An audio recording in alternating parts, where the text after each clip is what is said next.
ലോകകപ്പ് football final നടക്കുന്നതുമായി ബന്ധപ്പെട്ട് July 20 തിങ്കൾ ഇവർക്ക് അവധി നൽകിയതുമായി ബന്ധപ്പെട്ട അറിയിപ്പും കേരളത്തിലെ സ്കൂളുകൾക്ക് അവധി നൽകണമെന്ന മുൻ വിദ്യാഭ്യാസ മന്ത്രിയുടെ ആവശ്യത്തെക്കുറിച്ചുമാണ് ഇന്നത്തെ വീഡിയോയിൽ നിങ്ങളുമായി പങ്കുവെക്കുന്നത്. വിശദമായ വീഡിയോയിലേക്ക് കിടക്കുന്നതിന് മുമ്പ് ഈ വീഡിയോ ആദ്യം ഒന്ന് ലൈക്ക് ചെയ്ത് കാണാൻ ശ്രദ്ധിക്കുക. ഉപകാരപ്രദമായ നിങ്ങളുടെ സുഹൃത്തുക്കൾക്ക് ഷെയർ ചെയ്യാനും സബ്സ്ക്രൈബ് ചെയ്യാനും. ഫിഫ ലോകകപ്പ് ഫുട്ബോൾ ഫൈനൽ മത്സരം പ്രമാണിച്ച് ജൂലൈ 20 തിങ്കളാഴ്ച സംസ്ഥാനത്തെ എല്ലാ സ്കൂളുകൾക്കും അവധി പ്രഖ്യാപിക്കണമെന്ന് മുൻ വിദ്യാഭ്യാസ മന്ത്രി വി ശിവൻകുട്ടി ആവശ്യപ്പെട്ടു.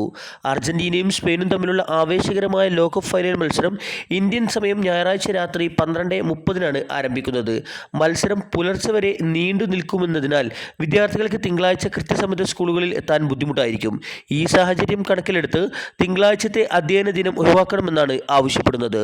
തിങ്കളാഴ്ച നൽകുന്ന അവധിക്ക് പകരമായി പിന്നീട് അവധി വരുന്ന ഏതെങ്കിലും ഒരു ശനിയാഴ്ച പ്രവൃത്തി ദിനമാക്കി മാറ്റി അധ്യയന സമയം ക്രമീകരിക്കാവുന്നതാണ്. ഇത് സംബന്ധിച്ച് സർക്കാർ അടിയന്തരമായി അനുകൂല തീരുമാനം കൈക്കൊള്ളണമെന്ന് അദ്ദേഹം അഭ്യർത്ഥിച്ചു. എന്നാൽ അവധി നൽകുന്നതുമായി ബന്ധപ്പെട്ട് ഇതുവരെ അന്തിമ തീരുമാനം ഒന്നും എടുത്തിട്ടില്ല എന്നാണ് വിദ്യാഭ്യാസ വകുപ്പ് മന്ത്രി അല്പം മുമ്പ് അറിയിച്ചത്. ഇതേസമയം എറണാകുളം ജില്ലയിലുള്ള അൺഎയ്ഡഡ് പബ്ലിക് സ്കൂളായ മരടിലെ ഗ്രിഗോറിയൻ പബ്ലിക് സ്കൂൾ തിങ്കളാഴ്ച കുട്ടികൾക്ക് അവധി നൽകിയിരിക്കുന്നു. കേരളത്തിൽ 14 ജില്ലകളിലെ മറ്റ് ഒരിടത്തും ഇതുവരെ അവധി നൽകിയിട്ടില്ല.